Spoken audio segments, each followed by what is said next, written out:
कि इस हफ्ते आपकी जो है क्लासेस का शेड्यूल बहुत खराब रहा। हुआ क्या कि हमारे घर में एक छोटी सी बेटी का जन्म हुआ है, हमारी बेटी, और उसकी वजह से जो है कब हॉस्पिटल जाना, फिर आपकी मैम को लेके आए, फिर छोटे बच्चे का ध्यान रखना। आपको पता है ठंड का समय, छोटे बच्चे को ध्यान की जो है रखने की कितनी जरूरत पड़ती है। उसकी वजह से पूरा इस वीक जितनी भी मेरी क्लासेस होती हैं कैरवेल पे, यूट्यूब पर भी हमारा फ्री कांस्टेबल का बैच चल रहा था, उसकी क्लासेस का शेड्यूल इस हफ्ते बहुत खराब हो गया। अब लगभग हमने सारी चीजों को जो है लाइन अप कर दिया, अरेंज कर दिया है। तो अगले वीक लाइव है ना केशव? हाँ, अगले वीक यानी कि मंडे से आपकी क्लास में किसी तरह की कोई भी दिक्कत नहीं आएगी। मंडे से आपकी क्लास एट द टाइम होगी, डेली क्लास होगी, कोई छुट्टी वगैरह नहीं होगी। बिल्कुल पंक्चुअल तरीके से मैं पढ़ाऊंगा। कि मुझे बहुत ज्यादा दुख है कि इस वीक आपकी क्लासेस का जो शेड्यूल है वो बहुत खराब रहा। ठीक है, आप बिल्कुल नाराज ना होएं। मैं बहुत ही पंक्चुअल टीचर हूं, मैं अपना काम पूरी ईमानदारी से करता हूं, है ना, समय से बैचेस खत्म करता हूं भाई, और छुट्टी में कम से कम करता हूं, और बच्चे को ज्यादा से ज्यादा प्रैक्टिस कराता हूं, और मैं एक्स्ट्रा क्लास भी लेता हूं जब पेपर नजदीक होता है सैटरडे को। ठीक है भाई, कुछ चैप्टर्स हैं अगर हमें जल्दी खत्म करना होता है तो मैं उसकी रिकॉर्डेड क्लास भी डाल देता हूं। ठीक, तो बच्चों के हिसाब से मैं पूरा डेडिकेट रहता हूं। इस हफ्ते शेड्यूल बहुत खराब रहा, लेकिन मंडे से आपका शेड्यूल बिल्कुल एकदम साफ होगा, और आपकी डेली जो है क्लास होगी बिना किसी भी देरी के, बिना किसी छुट्टी के, पूरी 1.5 घंटे की। ठीक है बच्चे, नया चैप्टर भी हम शुरू करेंगे उसमें, सरलीकरण। ठीक है, कौशल जी, जानवी, रितेश, सुरेंद्र, क्या आप मेरी बात सुन पा रहे हैं?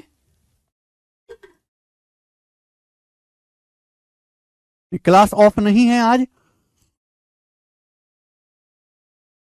ठीक है, आज मैं कैरबिल ऑफिस भी गया था, और कैरबिल ऑफिस में सभी को जो है पार्टी भी हुई, मैंने सारे टीचर्स से भी मुलाकात हुई, सभी ने, मैंने सभी को मिठाई भी खिलाई, बड़ा अच्छा लगा।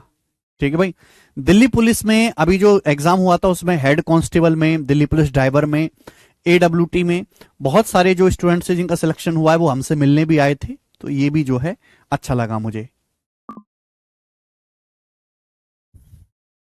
तो जो बच्चे नए जुड़े हैं वो बिल्कुल भी परेशान ना हो, मैं बहुत ही पंक्चुअल तरीके से पढ़ाता हूं, सिस्टमेटिक वे में पढ़ाता हूं।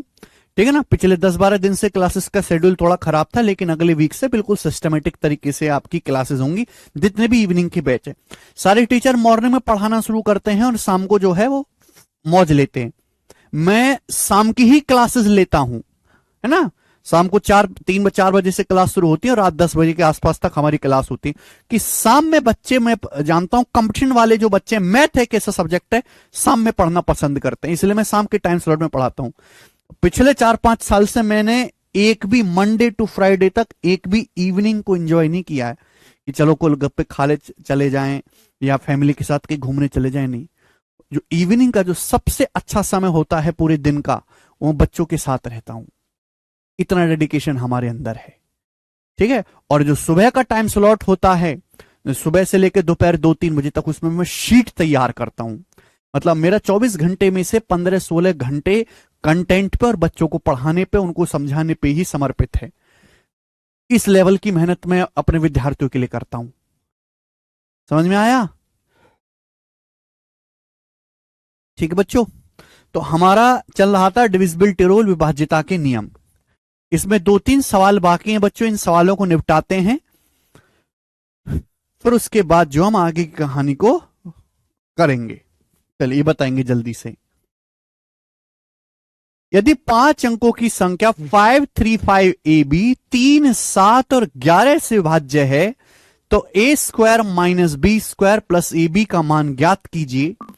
ABCD करके 4 ऑप्शंस आपके सामने हैं, करके बताएं। बहुत अच्छा सवाल है, बहुत फेमस क्वेश्चन है, बताएं। सवाल ये है, ये 5 अंकों की संख्या 535AB, ये संख्या ऐसी है, ये 5 डिजिट नंबर है जो 3 से भी भाग होता है, 7 से भी भाग होता है, 11 से भी भाग होता है। ठीक है, मुझे यहां पे ए और बी की वैल्यू नहीं पता है, तो आपसे पूछा है a² - b² प्लस ab क्या होगा, यानी कि क्वेश्चन सॉल्व करने के लिए आपको यहां पर ए और बी की वैल्यू निकालनी पड़ेंगी। अब सुनो भाई, 3, 7 और 11 तीनों ही आपस में को प्राइम नंबर से अभाज्य संख्या है। अगर कोई संख्या 3 से भी भाग हो रही है, 7 से भी भाग हो रही है, 11 से भी भाग हो रही है, तो इसका मतलब वो संख्या 3 गुणा 7 गुणा 11 यानी कि 231 से पूरा पूरा भाग होगी। अगर कोई संख्या 3 से भी डिवाइड हो रही है, 7 से भी डिवाइड हो रही है, 11 से भी डिवाइड हो रही है, तो संख्या 231 से भी भाग होगी। यानी कि मेरे दोस्तों ये जो नंबर है 535 AB, ये 231 से भाग होना चाहिए। अब AB मुझे नहीं पता, तो एक काम करो मेरे दोस्तों, भाई 535 AB के नजदीक क्या है, 53500, इसके नजदीक है। अब इस संख्या को आप 231 से भाग करो, 3 गुणा 7, भाई जब ये संख्या 3 से भी भाग हो रही है, 7 से भी, 11 से भी, तो ये संख्या 231 से भी भाग होनी चाहिए। 73 बचेगा, 0 यहां पे आप हासिल उतार लिया। अब कितनी बार जाएगा, 3 बार, 3 बार जाएगा, 231 दिया 693, आप बोलोगे हाँ जी सर बिल्कुल से। अब क्या बचेगा मेरे दोस्तों, तो 30 में से जब 93 घटाएंगे तो 770 ये बचेगा मेरे प्यारे, 70। यहां तक किसी कोई समस्या, ठीक किया गया मैंने। 231 462, 5 में 2 गया 3, 13 में 6 गया 7, फिर मैं 0 उतार लिया। अब 231 दिया, 3 कम 3, 30 69। अब 10 में से 3 गया 7, और सॉरी ये आ जाएगा आपका 37 आएगा भाई, 37। फिर हमने एक 0 उतार लिया। कितनी बार जाएगा, एक बार। 231 से कम 231, बचा क्या मेरे प्यारे भाई, तो ये बचा मेरे दोस्तों। जब आप इसमें है माइनस करेंगे इसको, तो क्या आ जाएगा, तो आप कहोगे सर 9 है भाई, और 6 में से 3 गया 3, और 3 में से 2 गया 139 रिमाइंडर बच गया। क्या बच गया मेरे दोस्तों, 139 आपका शेषफल बच गया, 139 शेषफल, ये रिमाइंडर बच गया। जब इस संख्या को मैंने 231 से भाग किया तो शेषफल कितना बच गया मेरे दोस्तों, 139। बात समझ में आ रही है, आप बोलोगे हाँ जी सर। यही इस सवालों को करने का लॉजिक है, इस लॉजिक को ढंग से समझते रहिएगा मेरे प्यारे भाई, ठीक है जी। वो भी होगी मनीष, क्लियर है। बोला है ये 5 अंकों की संख्या 535 AB 3 7 11 से विभाज्य है, तो a square minus B square plus AB का मान ज्ञात कीजिए। जब ये संख्या 3 7 11 तीनों से कट रही तो संख्या 231 से भी भाग होनी चाहिए। अब इस संख्या को 231 से भाग दिया, 231 दूनी 462, बचा 73, फिर 0 उतार लिया, फिर ये भाग दे दिया, शेषफल बचा 139। अब बताओ, जब मैं इस संख्या को 231 से भाग देता हूं तो शेषफल 139 बचता। अब दो रास्ते हैं, दो रास्ते हैं, या तो 53500 में से 139 घटा दो, तो जो नंबर आएगा वो 231 से पूरा पूरा कटेगा, लेकिन वो जो नंबर है 534 हो जाएगा, ये 535 है, तो ये रास्ता तो गलत है। दूसरा रास्ता क्या है भाई, इस नंबर में 53500 में मैं क्या ऐसा ऐड कर दूं, मैं क्या ऐसा जोड़ दूं कि ये नंबर 231 से पूरा पूरा कट जाए। अगर आपने बेसिक पढ़ा है तो ये सवाल कर पाओगे। या तो इस संख्या में से 139 घटा दो, पूरा पूरा कट जाएगा, या जो शेषफल बचा 139, 139 को अगर 231 बनाना है तो आप मुझे बताओ क्या ऐड करना पड़ेगा, तो आप कहोगे सर 92 ऐड करना पड़ेगा, 92। या तो इस संख्या में 92 जोड़ दो, या फिर इस संख्या में से 139 घटा दो, 231 से पूरा पूरा कट जाएगा। बेस्ट क्या है, इस संख्या में आप 92 जोड़ दो तो संख्या बन जाएगी 53592। 53592 एक ऐसा नंबर है जो 231 से पूरा पूरा भाग होता है। मैं पहले भी आपको पढ़ा चुका हूं, शायद आपने ढंग से ना सुनी हो मेरी बात। जैसे कि मेरे दोस्तों आपके सामने मैंने नंबर लिया 70, 70 को जो हम 13 से भाग देते हैं तो बेटा क्या होता है, 13 पंजे 65, क्या बच गया आपका, शेषफल आ गया 5, 5 शेषफल आ गया, क्या आ गया, 5 शेषफल आ गया, शेषफल। 70 को जब मैंने 13 से भाग दिया तो शेषफल 5 आ गया। अब दो रास्ते, अगर मैं 70 में से 5 घटा दूंगा 65, ये भी 13 से पूरा पूरा कट जाएगा। दूसरा रास्ता ये है कि जो शेषफल जो आपका रिमाइंडर 5 आया है, इस 5 को डिवीजर के बराबर बना लो 13। अगर 5 को 13 बनाना है तो 8 जोड़ना पड़ेगा, 5 8 13। या फिर इस 70 में मेरे दोस्तों में 8 जोड़ दूं 78, ये 78 भी 13 से पूरा पूरा भाग हो जाएगा मेरे दोस्तों। तो ये दो रास्ते मेरे पास है। मैंने यहां पे दूसरे रास्ते का इस्तेमाल किया कि भाई ये संख्या ले ली मैंने 53500, इसको 231 से भाग करते हैं तो 139 शेषफल आता है। या तो इस संख्या में से 139 घटाओ, 231 से पूरा पूरा कट जाएगा। लेकिन जब मैं इसमें से 139 घटाऊंगा तो संख्या 535 AB नहीं रहेगी। या फिर दूसरा रास्ता कि 139 को 2 से 31 के बराबर बना लो 92 जोड़ के। जब आप इसमें 92 जोड़ोगे तो 53592 एक ऐसा नंबर आएगा जो 3 से भी कटेगा, 7 से भी कटेगा, 11 से भी कटेगा, 2 से 31 से पूरा पूरा कट जाएगा।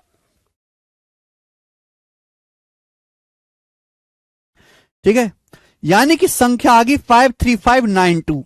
तो ए की वैल्यू क्या आ गई बेटे, ए की वैल्यू 9 आ गई और बी का मान क्या आ गया, बी का मान 2 आ गया। ए और बी की वैल्यू आ गई। ये वैल्यू आप यहां रख दो मेरे दोस्तों। भाई 9 का स्क्वायर 81, बी का मान 2 है, 2 का स्क्वायर 4 प्लस ए बी आ गया 18। ठीक है भाई, तो 81 में 14 जब मैं जोड़ूंगा तो कितना आ जाएगा मेरे दोस्तों, 95। और 95 इस सवाल का बिल्कुल ठीक आंसर है, जो पहला ऑप्शन करेक्ट बनता है। सभी को बात समझ में आ गई? हाँ जी शिवम, एकदम लाइव है। आपके एग्जाम से पहले निखिल, जितने बच्चे लेक्चर देख रहे हैं क्या उनको ये सवाल समझ में आया है?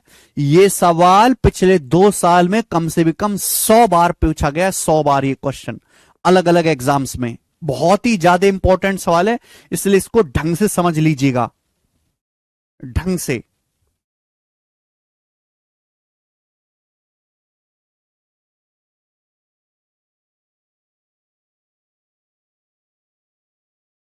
मुझे लगता है समझ में आया है आपको। बच्चों एक सवाल और कराएंगे, सवाल नंबर 87। बताएं स्टूडेंट, इस सवाल का क्या आंसर है? बोला है n बराबर 475 ए भी एक पॉजिटिव इंटीजर है जिसके दाईं और इकाई का अंक क्रम से ए और बी है।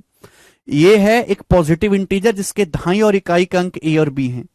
यदि n 5, 8 और 9 से भाज्य है तो 10a प्लस बी का मान क्या होगा? जल्दी से करके बताएं, फटाफट फटाफट करके बताएं इस सवाल को।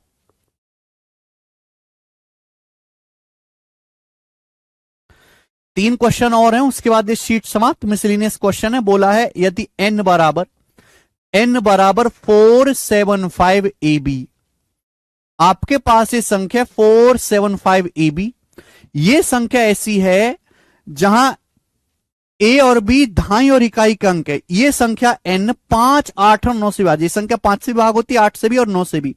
तो 10a प्लस बी का मान क्या होगा बताओ? अगर ये संख्या 5 से भाग हो रही है, अगर ये संख्या 5 से भाग हो रही है तो लास्ट का जो डिजिट है वो या तो 0 होना चाहिए, 5 होना चाहिए। आप बोलोगे हाँ जी सर बिल्कुल सही होना चाहिए। लेकिन अगर मैंने लास्ट का अंक 5 लिया, सपोज मैंने बी को 5 ले लिया, तो क्या नंबर कभी 8 से भाग होता? नहीं भाई, ये नंबर 8 जब 2 से भाग नहीं होगा तो 8 से कैसे भाग हो जाएगा? यानी कि मेरी मजबूरी है कि मैं बी का मान 0 लूंगा। मेरी मजबूरी है कि यहां से बी की जो वैल्यू है वो 0 आ गई। आप बोलोगे हाँ जी सर। अब ये संख्या मेरे दोस्तों किससे, ये संख्या 8 से भी भाग होनी चाहिए और 9 से भी भाग होनी चाहिए। अब सुनो, अगर 8 से भाग होते तो लास्ट के 3 डिजिट 8 से कटने चाहिए। अब बताओ मैं एक ही जगह क्या ऐसा नंबर रख दूं कि 8 से कट जाए? जल्दी से जवाब देंगे मेरे दोस्तों। एक ही जगह मैं क्या ऐसा रख दूं? 500 रखने पर तो नहीं कटेगा मेरे दोस्तों, 500 तो 8 से नहीं कटता। तो भैया मैं यहां पे ए का मान 1 भी नहीं रख सकता, 2। अगर मैं 520 रखता हूं 8 से कट जाएगा। मैं यहां पे 6 रखता हूं 8 से कट जाएगा। तो ए की वैल्यू आ गई 2 और 6। ए के 2 मान आ गए 2 और 6। अगर मैंने ए का मान 2 ले लिया तो नंबर देखो 9 से भी कटना चाहिए। क्या 9 से कटता है? देखो 4, 5, 9, 7, 2, 9। हाँ जी 9 से भी कट रहा है। यानी कि मेरे दोस्तों यहां पे ए की जो वैल्यू है वो 2 आ गई और बी का मान आ गया 0। ए की जगह मैं जब 2 रखूंगा तो नंबर 8 से भी कट रहा है, 9 से भी कट रहा है। तो ए का मान 2 आ गया, बी का मान 0। ये वैल्यू यहां पर रख दीजिए। बी की वैल्यू 0 है, ए का मान 2 है, 10 दूनी 20, 20 प्लस 0 यानी कि 20 इस सवाल का सही उत्तर है बच्चे। पहला ऑप्शन ठीक है। 60 नहीं होगा नीतीश, इस सवाल का आंसर 20 होगा।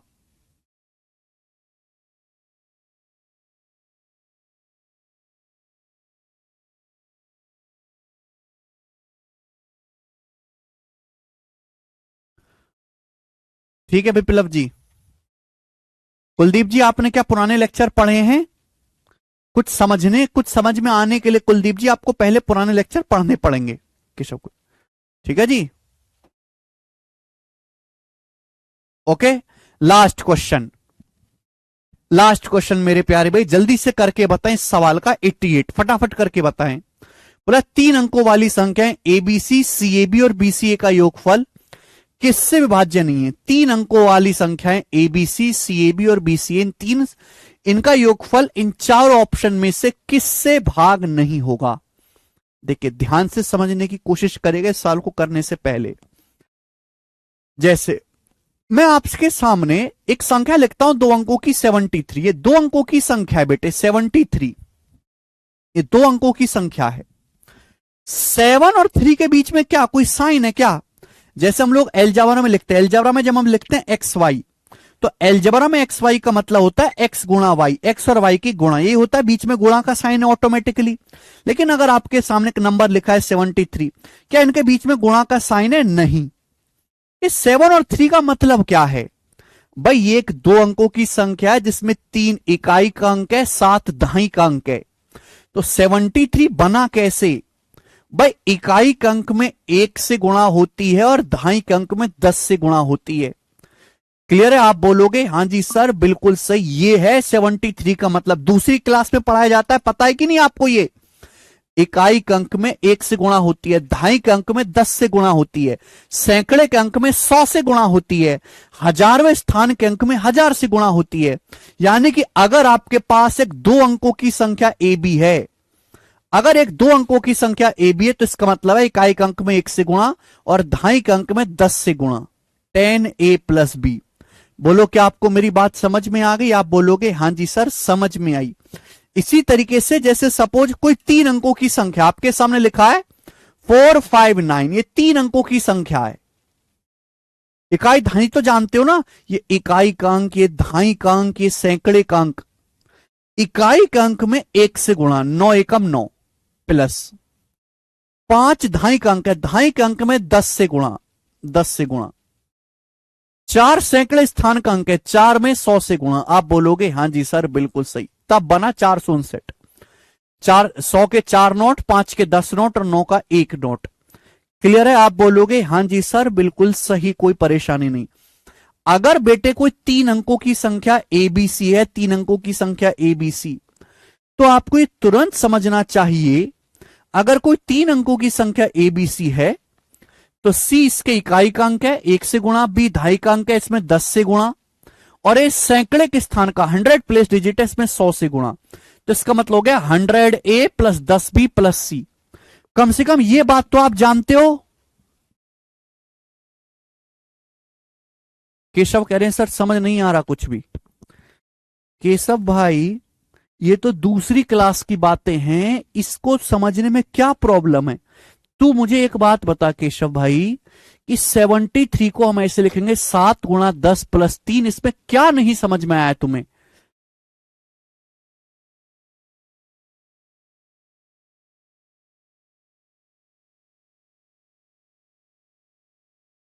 इसमें ऐसी कौन सी बात है जो नहीं समझ में आई, और कौन सा इसमें रॉकेट लॉन्च हो गया? बता। तो मुश्किल बात तो है नहीं ये। जब भी देखो भगवान ने 10 अंक दिए 0 से लेकर 9 तक, 0 1 2 3 4 5 6 7 8 9, ये अंक हैं, डिजिट्स हैं। इन अंकों का इस्तेमाल करके बड़ी बड़ी संख्याएं बनाई गई, बहुत बड़ी बड़ी संख्याएं बनाई गई।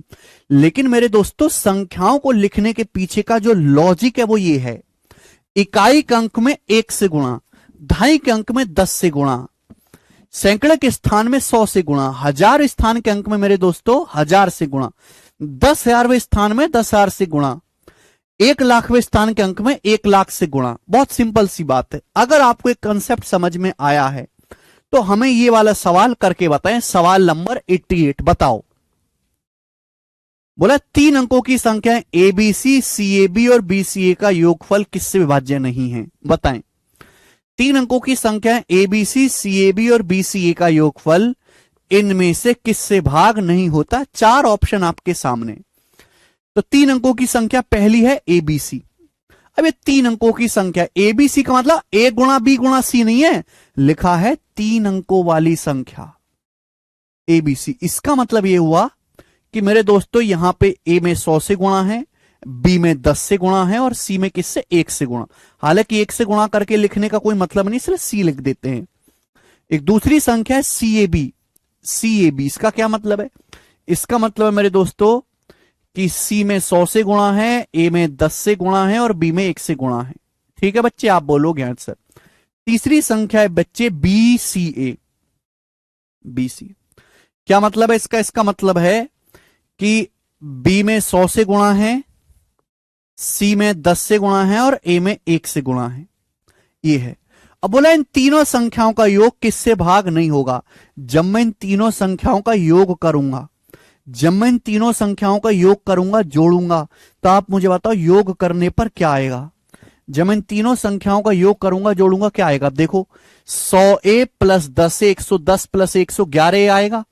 10b प्लस बी 11b, 11 में 100 जोड़ेंगे 111b हो गया। सी और 100 से 101 में 10 जोड़ेंगे 111c हो गया। तो ये आएगा 111a plus 111b plus 111c, ये आएगा जोड़। 111a plus 111b plus 111c, 111 common ले लिया, 111 बेटे कॉमन ले लिया, 111a plus 111b plus 111c। अब मैंने कल ही की क्लास में पढ़ाया था कि 111 क्या होता है? 37 थी 111, यानी कि इन तीनों संख्याओं का जो योग है वो 3 से भी कटेगा, इन तीनों संख्याओं का योग 37 से भी कटेगा और इन तीनों संख्याओं का योग a प्लस बी प्लस से भी कटेगा। 3 से भी कटेगा, 37 से भी कटेगा, a प्लस बी प्लस से भी कटेगा, लेकिन यहां कहीं 31 नहीं आ रहा, तो इन तीनों का योग 31 से नहीं कटेगा। सी ऑप्शन इस सवाल का आंसर हो जाएगा। बात समाप्त।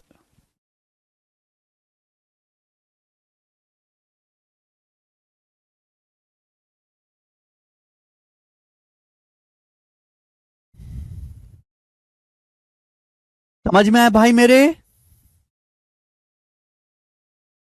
बहुत बेसिक सी बात थी, मैंने पिछली क्लास में समझाया था कि 111 होता है 37 या 111। तो इन तीनों संख्याओं का योग बच्चों 3 से भी कटेगा, 37 से भी कटेगा, a प्लस बी प्लस से भी कटेगा, लेकिन क्या कहीं 31 आ रहा है ना? तो इन तीनों संख्याओं का योग 31 से नहीं कटेगा। सर एएलपी का इस बैच से कवर हो जाएगा बेटे? एएलपी तो बहुत छोटे एग्जाम है, हर कोई भी पेपर जिसमें भी गणित आता है वो इस बैच से कवर हो जाएगा।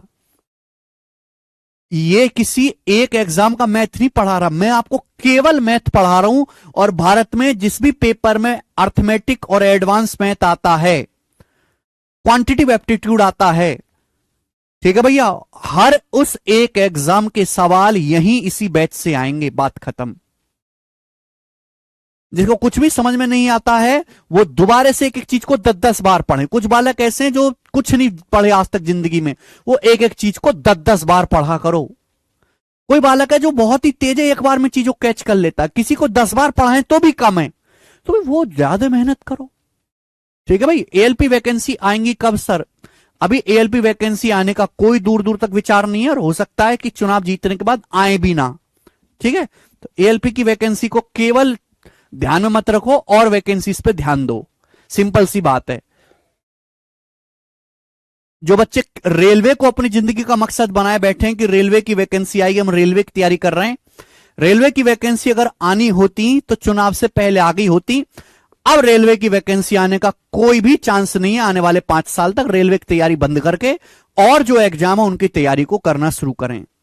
पुलिस वगैरह की जितनी भी वैकेंसी थी, पुलिस की जितनी आनी थी, जिस स्टेट में आ चुकी हैं, अब उन सबको छोड़ो और जो एग्जाम है उनकी तैयारी करो। सिंपल सी बात है, मैं किसी बहकावे में आपको नहीं रखना चाहता।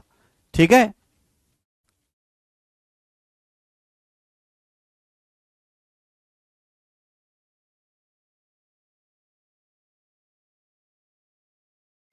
सीपीओ के एग्जाम की तैयारी करो, सीपीओ में अच्छी खासी वैकेंसी आएंगी।